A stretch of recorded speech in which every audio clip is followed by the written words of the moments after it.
আল্লাহ রাসূল সাল্লাল্লাহু আলাইহি ওয়াসাল্লাম বলেন, আল্লাহ তাআলা বান্দাদের উপর তখন সবথেকে বেশি খুশি হন যখন বান্দা গুনাহ করে আবার তওবা করে ফিরে আসে।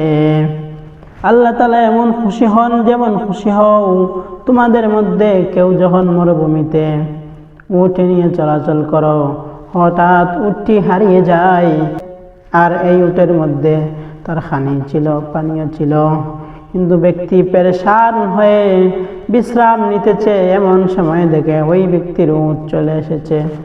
ওই ব্যক্তি খুশি হয়ে বলে, ওগো মাওলা, তুমি হলে আমার বান্দা আর আমি হলাম তোমার রব। খুশি হয়ে এমনটা বলেছে। আমার নবী বলেন, এর থেকে বেশি খুশি হন আমার আল্লাহ যখন বান্দা গুনাহ করে, গুনাহ করার পর তওবার মাধ্যমে ফিরে আসে।